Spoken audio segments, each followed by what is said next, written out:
All you. Great. Thanks, Nick. Hello, everyone. We're into the home stretch.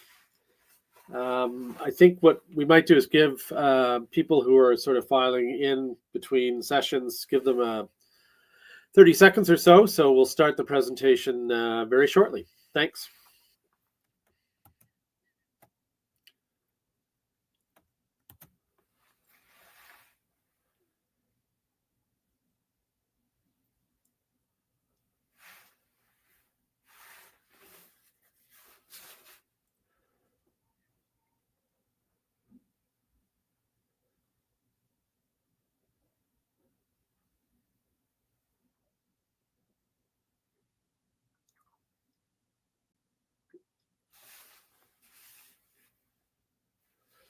Okay, I think we're ready to go. So thanks everyone for hanging in till 8 o'clock, or if you're on the West Coast, happy late afternoon. Hope you've enjoyed the event so far. You've been able to discover some schools and speak to some people or sit in on some great presentations. I know finding a school is a process. We'll talk a bit about some of the tools that we can offer and what we've seen is important in terms of success. But I know from my own experience, sometimes you don't know what you don't know, and you've got to just talk to people, attend events like this one to figure out what you want to do and where you want to go. So my name is Chris Wilkins, and I'm the founder and CEO of School Finder and Scholarships Canada, all part of the School Finder group. So I started this business in '95 after I went to Trent, Western, and Glendon. And then I guess really after I went to the London Business School to get my MBA. And with all those schools, you kind of think, wow, that's a lot. But, I guess people do move around. I was really young when I went to Trent. I was a November baby, so I was young in my school year, and I think I was in just 17 when I went to Trent. Probably a little too young, although now you go to school when you're 17 and maybe we're more mature. But I probably should have taken a year off. I ended up taking a year off after I went to Trent. A gap year, worked in the oil fields, which was great, and then went to Western. Probably did a little too much partying and kind of lost direction, and ended up at Glendon, which is a great liberal arts school here in Toronto, part of York University. Loved it there, finished my BA, got a history degree, and then went to work. And after several years of working, I figured, I really wanted to get my MBA to start a business. I ended up starting this business. I didn't really know what I was going to start, but I did my MBA, did well, loved it, went to London in the UK. It was a great experience, really tough, really competitive, but a lot of fun. And then the rest is history. Started this business and have had a lot of fun. Sort of helping hundreds of thousands of students, hopefully you guys who are attending now, figure out what they want to do in terms of school and scholarships and careers. But as I said, there's no set sort of silver bullet in figuring out what you're going to do and where you're going to go. It takes a little bit of work. You got to test, you got to try things, you got to talk to people. I think in terms of choosing a school, we'll talk about this in a minute. It's not just which schools have the program you're interested in, although that's obviously really important, but it's which schools do you have a fit, you feel an affinity for. That is really important. Okay, so we'll start with a few sort of general post-secondary points, issues, and sort of the first one is it worth it? Especially now and with COVID, you think, okay, should I go to college? Should I go to university? I could probably get a job. Maybe not so much now. The economy is turning down a bit, but you could get a job without going to post-secondary and probably make a good bit of money. But the reality is, and these are Stats Canada numbers, the average annual salary, take-home salary for someone with a high school diploma is about $55,000, 43 for women. With college, go and get a college diploma. It's 67, so it increases 10,000 or roughly 20%.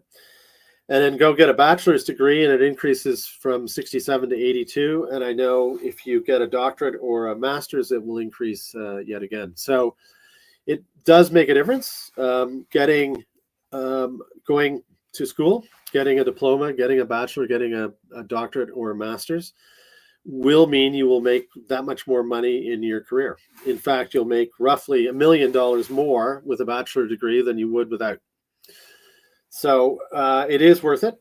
I'm sure you're all on your way to doing that, but it's worth it, and not just for the money.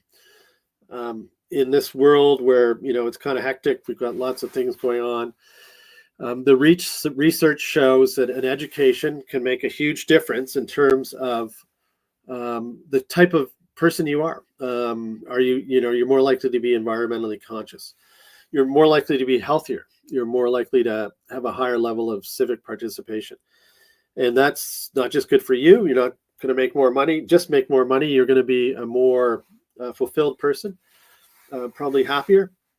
And the community around you is going to benefit from all of that. So this is a great mission that we're on in terms of education.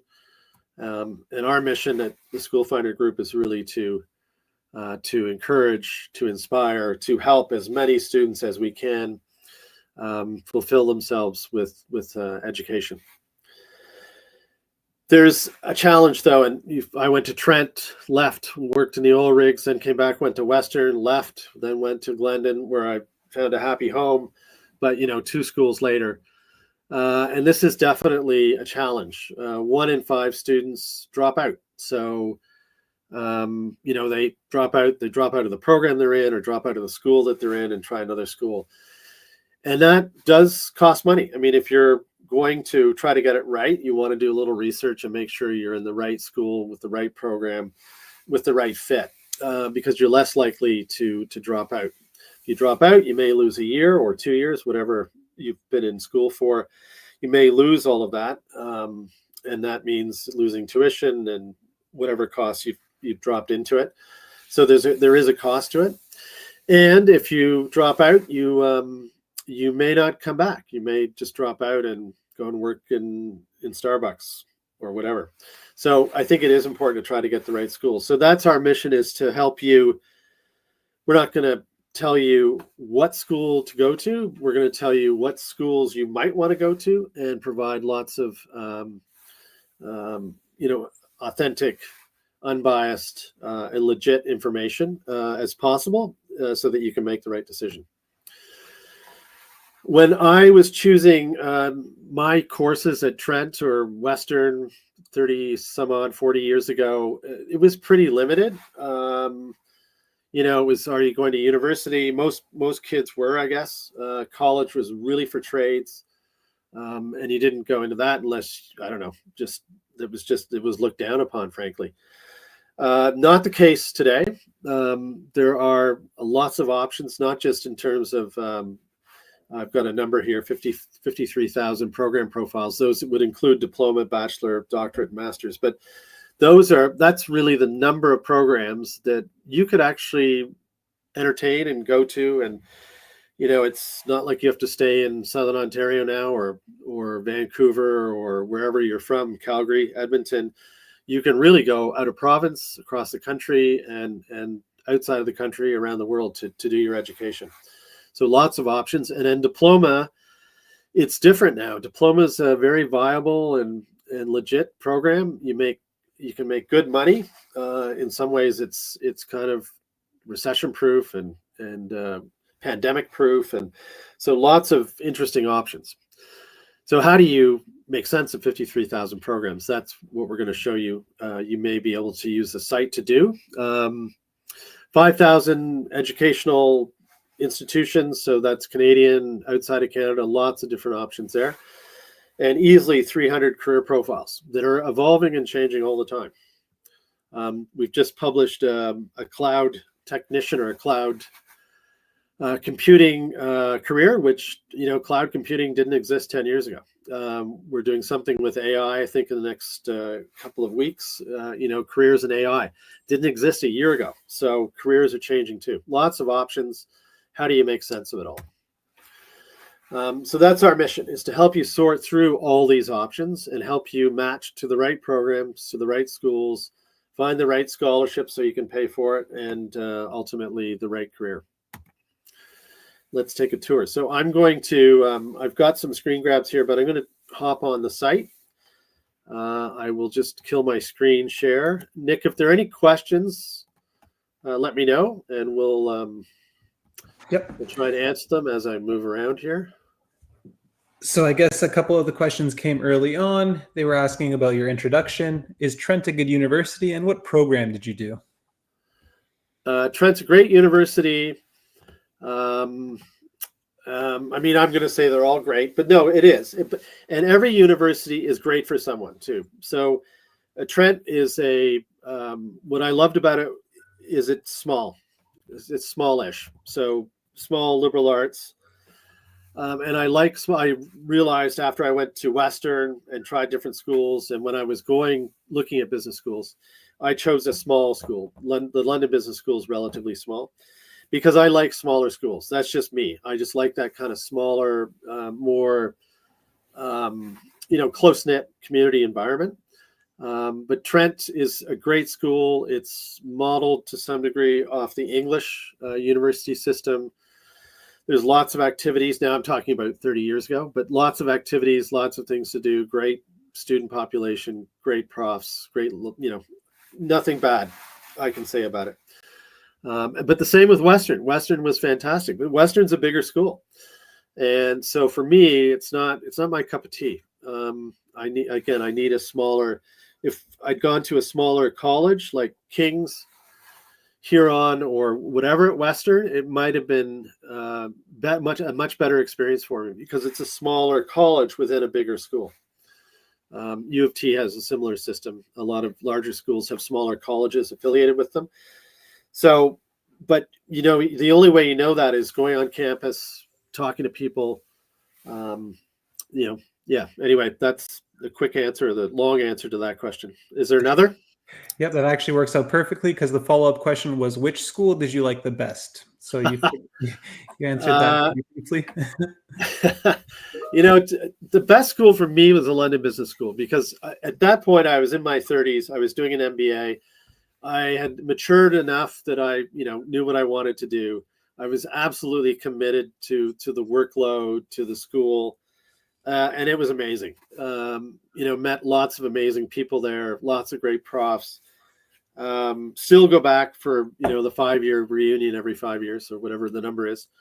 That was the best school at the time, but I loved Glendon. Glendon is bilingual, which I thought was great. Lots of stuff going on. It was close to where I lived though, so I lived at home, which is not again for me, it's not the best thing. I'd rather live outside of home if I'm going to school. But again, that's my perspective. It'll be different for everyone. Okay, another question? Yes, sir. And another person has asked, which programs, or should I say programs, have the most success at finding jobs? It depends on the month, the year. So as I said, there was no such job as a cloud computing engineer or AI engineer. Data scientist is sort of there were data scientists years ago, but now, if you have a data scientist degree, which is what sort of the backbone for AI, you're not going to have any trouble getting a job at all. So, but AI is hot right now. So that's a great job, great career to go into. But the best way to answer that is really, because AI may be a great career, but again, it may not be the career for you. So you should consider what you're good at, what you like to do, and then consider within that sort of realm of options. And there may be dozens of programs or careers that fit that sort of mold. Then you say, okay, well, which one has the best, looking forward, which one has the best opportunity, and you decide that way. But I would not necessarily suggest going into a career because it's got hot prospects. It may be a career you hate. You may hate every minute of it, and it may, you may drop out. It's better to be happy and, feel like you're in the right place and maybe not making as much money as you would if you know what I mean.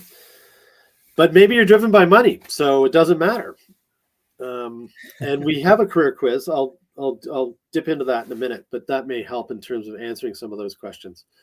And we do have, in our career section, we have hot careers. So there's Stats Canada and other data sources that will list the number of job forecasting looking forward, the number of job opportunities, and the number of people retiring, or the number of what the deficit is. So if there's a lot of opportunity or a low supply and a high demand, that's a career you might want to consider. Good. Any other questions before we dive in? Yep. Just one last question for this Q&A break period. Another person has asked, since each university has their own website and thousands of courses, there are so many details, deadlines, and fees to compare. Yeah. How do we know what we are really looking at without getting lost? Right. So what we're going to look at is the schoolfinder.com website, which is maybe a first stop. We list all the university and college programs and provide links to their websites, and we get you to a short list. Once you're at the short list, we absolutely encourage you to explore the university or college website. If you're getting lost, there are people that will help. And we suggest or recommend, if the university has a mailing list, or if you can sign up to get a view book or be on an email list or get further information, we suggest you do that. Make yourself known to the university and then reach out. They will provide contacts. They will provide info sessions. We can take a look at the events on School Finder, but we try to list all the info sessions that are available, but every university will have sessions. There are events like today. So, when you're at an education fair, whether it's virtual or in person, reach out, talk to universities, talk to the reps, and ask some questions. There's nothing out of bounds, and it can make a huge difference. A friend of mine, in going to business school, the London Business School is probably top 5 or 10 in the world. So it's very competitive and very hard to get in. You need a high GMAT score, generally high university scores. You need a good resume, etc. So very selective. And a friend who was in the same year I was in told me, after we graduated, she said, I didn't get accepted. She didn't have the scores or whatever, but she did not get an offer. So she called and she did a lot of networking. She knew a lot of the recruiters, the admissions advisors, etc. She started calling and contacting them, and she hounded them, and I guess hounded them enough that they finally actually let her in, because she was able to network. She was able to build a case for why she should be allowed to come to the school, and she was successful. So reach out to that networking, being able to communicate with people. They will answer your questions, and you can get results. And they will help you navigate. If it's overwhelming, all the options, when you get to choosing courses, all that stuff. There are lots of facilities at the school, most schools. They're there to help you. So take advantage of them. Don't get lost. Does that help? I hope. Thanks, Chris. I guess that's it for this break period until the next one. So we can jump back in. So I've created an account. If you don't have an account, I would encourage you to create one. So it's just, I'm a high school student, a few questions here, my birth date, etc., current education, so where I went to school, my best guess graduating average. This will help with scholarships. You can use this same profile on Scholarships Canada. Where I live, educational interests. So I'm interested, in this case, business, engineering, etc. You can choose from any of the programs. There are well over 1,000. Try to choose, the ones that are most representative. Interested in a bachelor degree, when I want to study, and where I want to study. So options here. So we have schools on the website from all these countries, and certainly from all the schools in Canada. Community questions. this is just general sort of what I'm interested in. Where did you hear about us? And then when I'll leave my profile the way it is. I'll just hit submit and view my matches. So we take the information that you put in the system, and when you're creating an account or when you're editing or updating your account, and we will match it to schools that have the programs and are in the locations where you might be interested in studying. So these are the schools. If I want to request information from Mount Allison or York, I just select that and submit at the bottom. And that will send an email or a message to Mount Allison saying that, in this case, Chris is interested in your program. Can you please reach out to him, send him information? And that's how that's how you start that relationship with any of these schools. So highly encourage you to do that, because it starts the process. You get informed and select, if you're interested in 5 schools, great, or 10, that's great. Or 30, whatever. If there are 30 schools that you're matched to and you want to select or be on the mailing list or reach out to 30 of them, by all means do. So that's the profile. I can change that profile anytime. I have my matching schools. This is kind of neat because it does start with programs. This is my matching program. So there are, based on my profile, 345 programs that the system has matched me to. Okay, so I have broad interests. If I change my profile and I said, okay, I don't really want to study in everywhere. I want to study in, let's say, I'll deselect that. Let's say I'm just really interested in British Columbia. So I'm going to scroll down and say BC and save and view my matches. So I must still have a couple of US schools, but now I've only got 2 BC schools. So it's a much smaller number. And then if I go over here to my programs, I'll have fewer programs that I'm matched to. So 124. So by changing your profile, and you can do this, you can mix and match, but it will help you get a sense of what's available. Okay.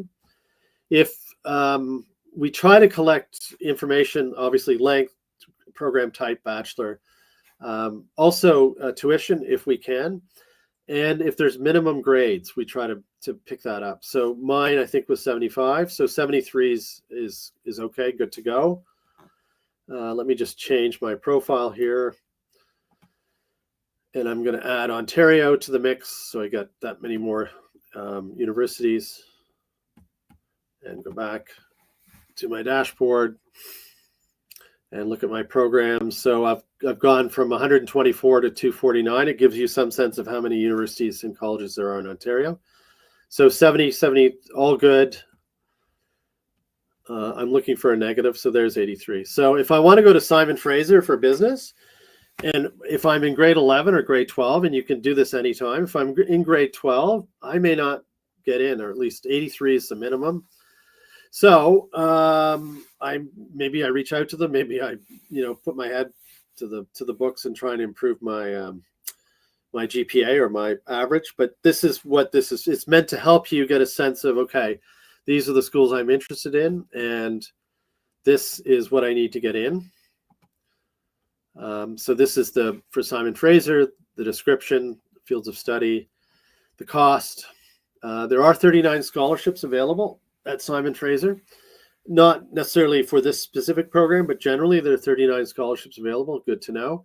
Careers. So we had a question about careers. There's a link here to human resources. So this is one of the careers that I could go into with this program, and it will give me a sense of how much human resources managers make. And I mentioned earlier job seekers and job openings. So there are more seekers than openings, which means that it's probably not as attractive as other careers or jobs where there would be fewer seekers and more openings, right? If there are a lot of openings and a few seekers, then people are going to pay a lot of money to come and have you work for them in whatever business. Good. Okay, let me go back to dashboard. So that's matching programs. It gives you a sense of what's available. We match you. You can save them. You can follow up. with them, contact information, send the request info, all that stuff. Matching careers. So based on my profile, again, on my program and some of the things that I've indicated, here are the careers that fit that program profile. So, and the flaming thing here means it's a hot career. So programmers, engineers, computer system analysts are all very attractive careers at the moment. And that's what that red thing means. Okay. Job opportunities. So we have a job bank on the site. It's one of many. If you're looking for job opportunities, this is a feed from a service called ZipRecruiter, but there's Indeed and all sorts of other options. Anyway, there's a nice little link there, which may be helpful. Scholarships takes you over to the scholarship site. I won't do that now. Events. So we try to list all the relevant, really recruiting events from schools across Canada and around the world. This is one for a school in the UK. So here's what's going on today. If I want to view all events, I can. So tomorrow, TMU has an event, or today, I guess right now, has an event, Cape Breton, etc. So this is a place where you can find events. And again, when you create an account on the site, subscribe to things like mailings and updates, so that we'll send you event notices, which will help you stay apprised of these events and make sure you don't miss any good events. It's hard to do a show of hands, but I'm wondering how many people are doing campus tours, info sessions, open houses, etc. I'm sure it's relatively high. Speaking of campus tours, I'm going to flip over here to chat. So in choosing a school, you do want to do a tour. We've partnered with a group called Unibuddy over here, and they provide, and this was really especially big during the pandemic, ambassadors. So universities and colleges will have these students, usually Edward, Maham, Benjamin, Ewan, etc. These are ambassadors, students who are going to the school, who are available to answer questions. So if you want to chat with University of Guelph, if you want to chat with Emma, you can chat. There is a quick account creation component there, but you can chat, link in, and communicate with Emma and ask her questions about going to the University of Guelph.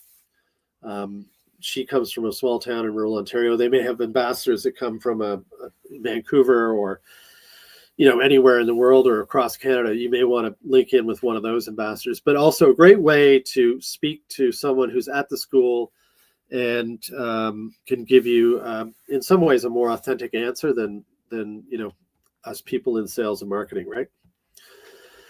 In the middle here, this is, again, my dashboard. There's content. So we tried to provide all sorts of content that might help you in terms of, again, making a decision on where to go. Here's something on Mohawk and city housing. Housing is a big thing across most campuses. We're trying to do more in order to help you figure out what to do with housing. And so there will be articles. I mentioned the cybersecurity analysts. We do these articles on the site throughout the year that are designed to help you, in this case, figure out if cybersecurity analyst is good for you. So there's lots of information here. And then there will be links to, usually at the bottom, there'll be salary range stuff, Glassdoor and PayScale, other good sites for salary data and long-term trending on careers. And then we try to link you to, in this case, cybersecurity programs. So there are 26 right now. Even though it's not that new, cybersecurity, it's relatively new in terms of universities and colleges, offering specific programs around it. But here's what we've got on the site. So 26 schools that are offering cybersecurity stuff. And if you want to compare, there are tools to do that too. You just click compare, and you've got a quick compare on these two schools, which will include things like cost, scholarships, what you need to get in, etc. Okay, back to dashboard.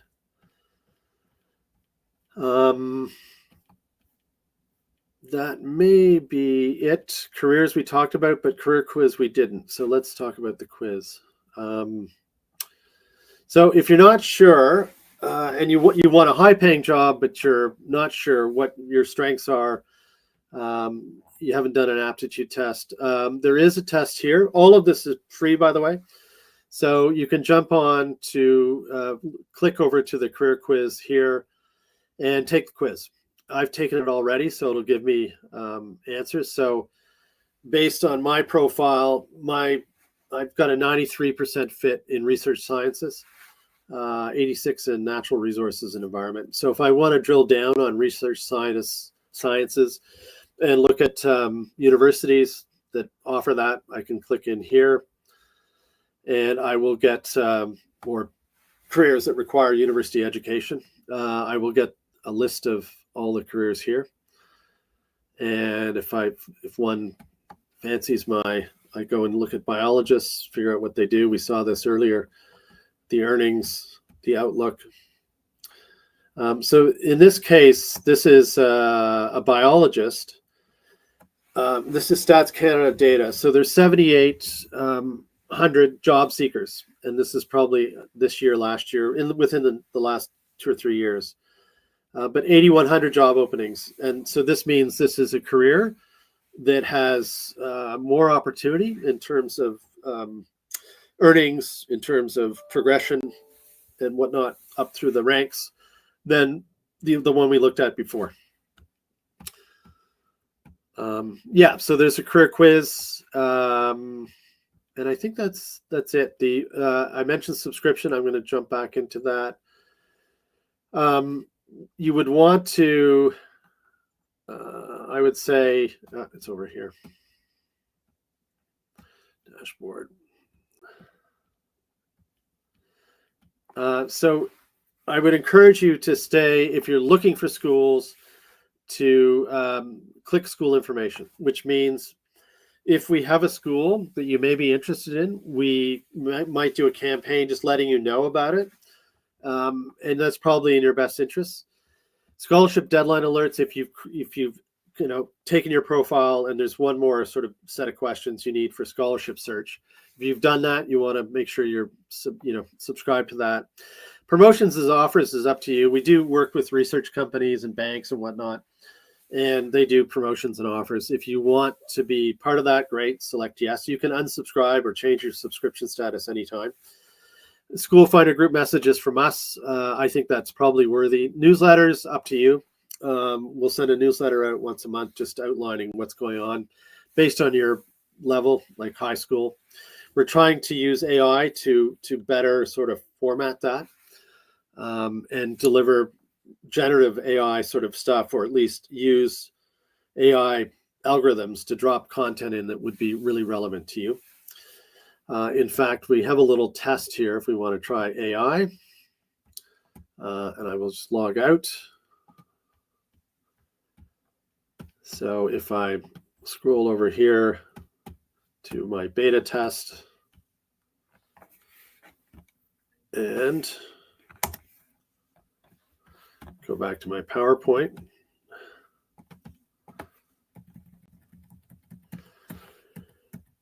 While I'm doing that, any burning questions? Yes. Oh my gosh. Okay, let's do it.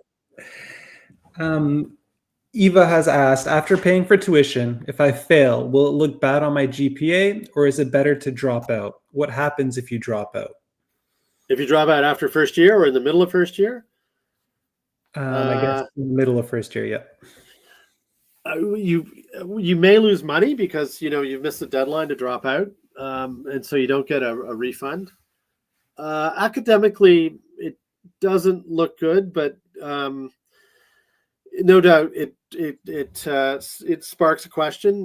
Maybe people ask, what happened. I went, as we saw, I went to 2 schools. I didn't drop out. I did the year. I finished the year and I left. I don't think most schools will, ask too many questions unless it's, you've got 5 schools where you've started and not finished. That may, drive a few questions, but it's really a financial burden on you more than anything else. but better to stick with it unless you absolutely hate it. And there is a grace period. I think it probably changes from school to school, so you can drop out if you're not happy within a certain number of weeks of going.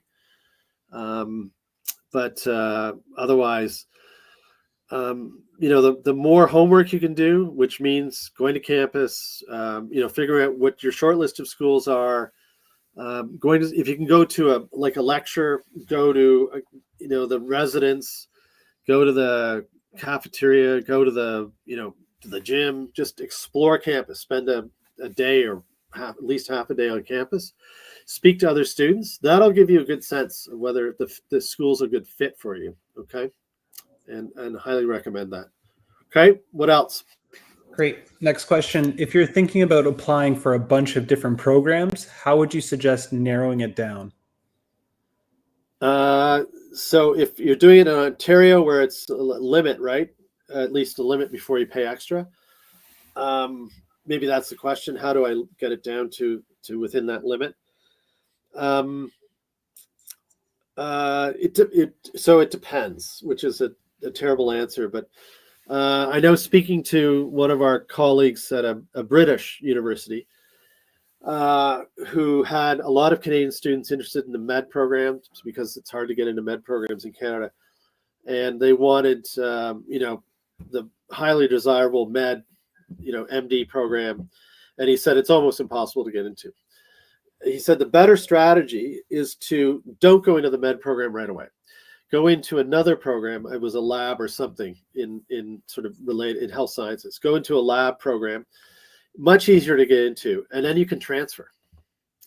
So there are strategies, right? So you have to look at, how do you narrow it down? Well, you probably don't want, I don't know what your marks are, but if they're middle of the road or not the highest in the building, you don't want to apply you don't want all your programs you're applying to require higher marks, because you may fail on all accounts.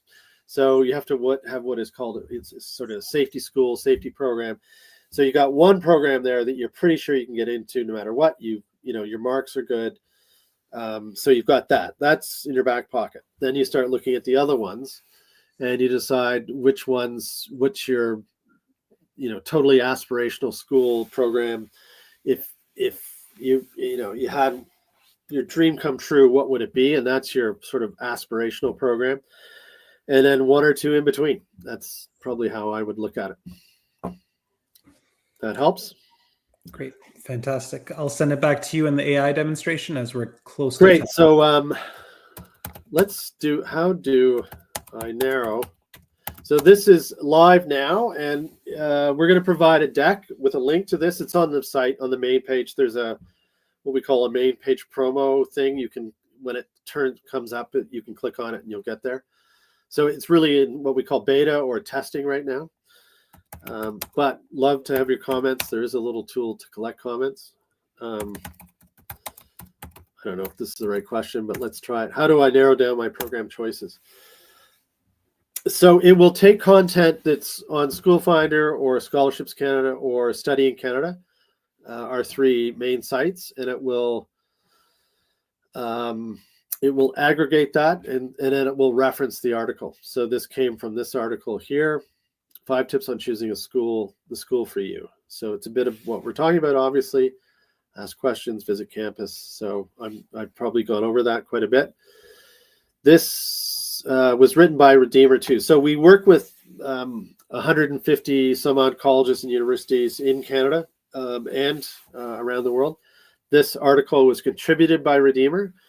It's, we ask them to help, not sell. So when schools provide this information, it's generally pretty good, pretty legit. And this is probably, it's a good start. Then there's this one. Same article. So Chat GPT or Chat generative, it's a work in progress. We probably shouldn't have referenced those twice, but 7 ways. Okay. Grad school. Anyway, you get the idea. And then there's specific articles down here. 14, what's this? How to finalize your university shortlist, Study in Canada. Let's see. From the University of Waterloo. So a bit like what whoever asked that question was asking, how do you finalize your shortlist. And here's some tips that you might find useful. Great. And if you do try it, we'd love to have your feedback. So there's a thumbs up, thumbs down. And I think there's a text field. So if I do thumbs up, let's see what happens. Oh, maybe nothing right now. Anyway, try it. It's early days, but we think it will help in terms of you getting the right content, and the right content that's based on your interest and where you're going. And it will help us ultimately in terms of matching you to schools. Okay, good. I'm going to flip back to you can still see my screen, right? Yes, we can. Okay, perfect. Let's see where we are in the presentation. And I know we're getting to time. We talked about articles. We talked about the ambassadors. Factors to consider: location, personal preference. Are you hands-on or theoretical? Do you prefer, that's my thing, small or large campus? I'm small all the way, but I could be in a bigger university, but I need to have a smaller community, so a college. And that I only know that because I tried different things, and sometimes that's how you know who you are, by trying things. Does the school have the program you want? Or, as I mentioned, there may be strategies. It has the program you want, but you may not, it may be very competitive. Maybe you didn't get in, so you do another program at the school that's not quite as competitive, where you can get in and transfer. And these strategies can be developed and worked out with people at the school. That's why, reach out, speak to admissions counselors, speak to the university reps and ask them, tell them what you want to do and ask them, okay, and tell them where you're at in terms of marks and everything else. Is this going to work? What strategy should I use? Scholarships and bursaries. Sorry, Chris. Yep. We're viewing your Google Chrome right now instead of the presentation. Okay. Sorry, I'm going to flip back I got to go back here.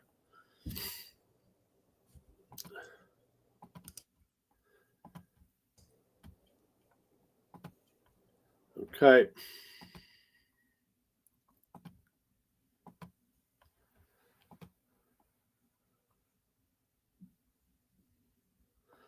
And that should do it.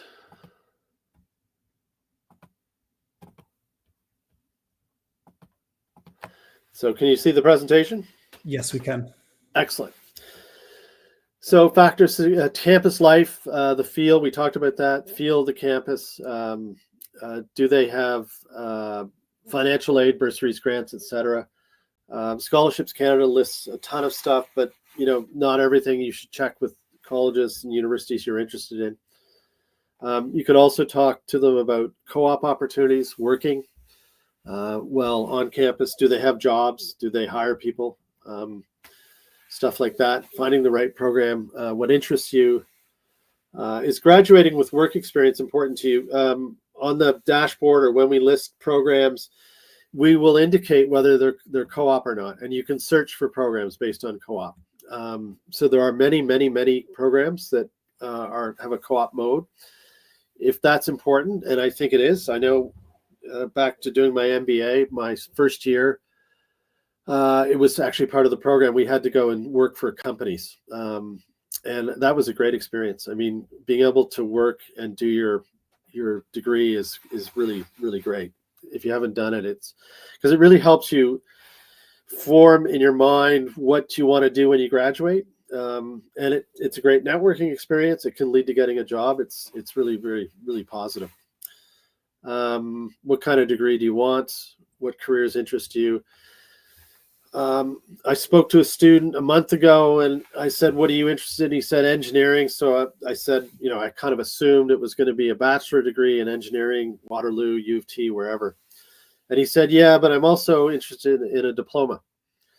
So it's not, again, it's not as simple as it used to be. Like, you can probably get a great career. You can get a great career with a diploma, and maybe it's a better career than with a bachelor degree or a master's or whatever. And do something that's a little more trade related on the engineering front and not so much theoretical or academic. So you need to figure that out. maybe that's the right thing for you, right?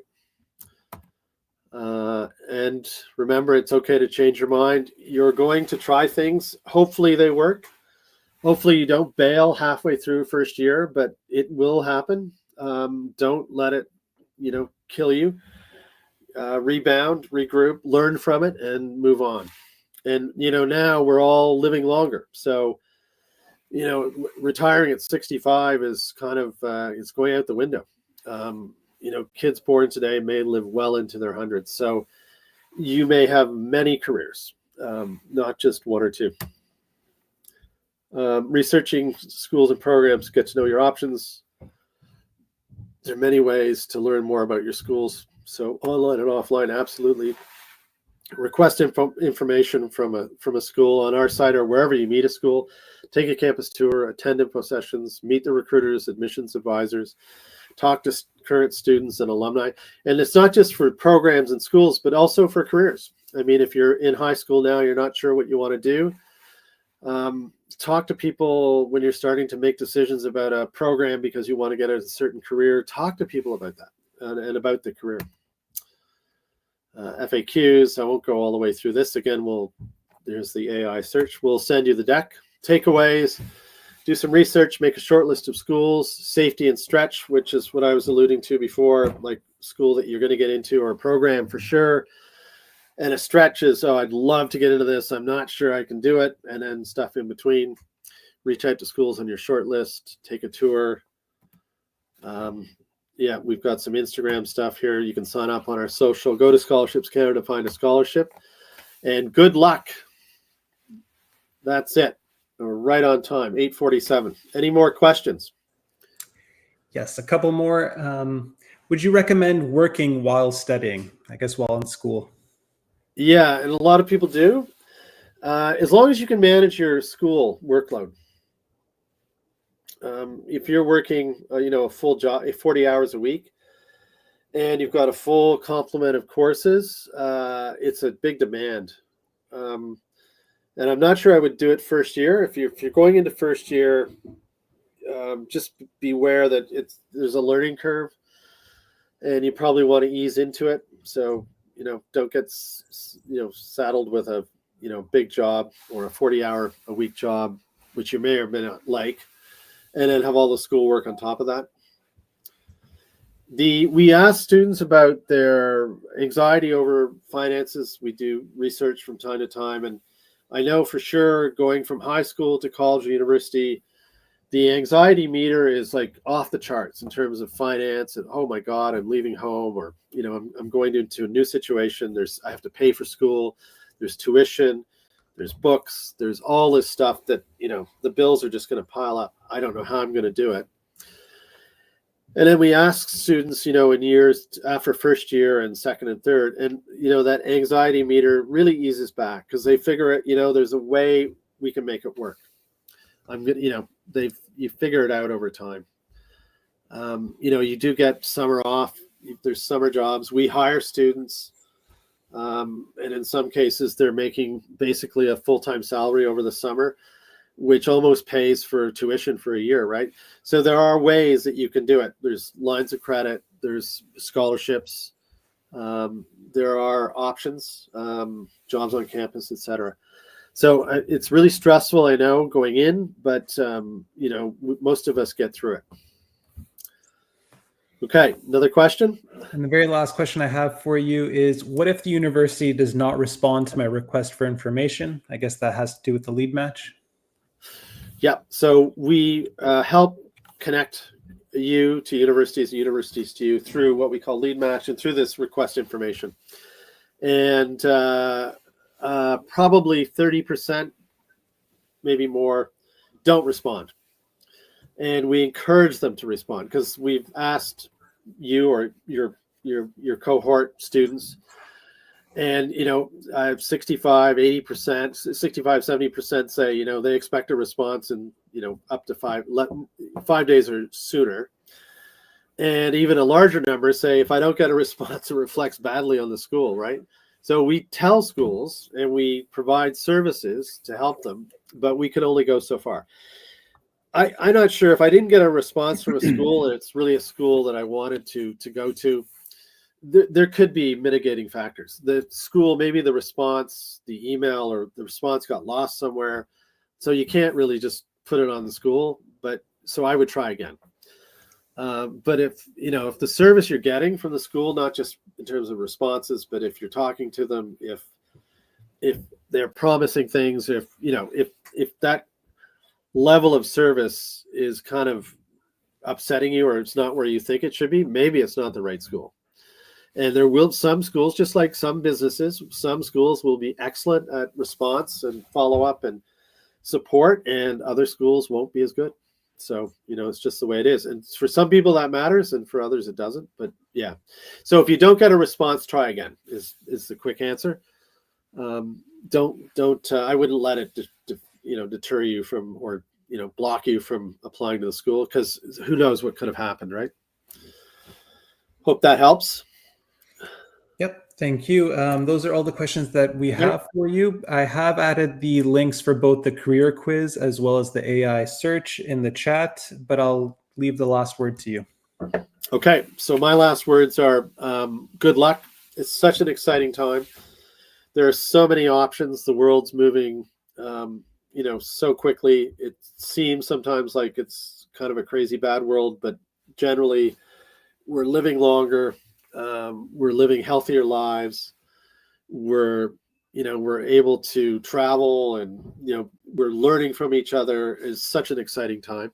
So enjoy it. Don't get too freaked out if you're in high school going into post-secondary. Things will work themselves out. But do a little homework. Try to figure out what you want to do to the best of your ability. Network, talk to people, and explore. And good luck. That's it. Perfect. With that, thank you, everyone. Thank you. And hopefully we'll send a survey out after the event, but hopefully this event was helpful as well. Perfect. Thanks all, and have a good night.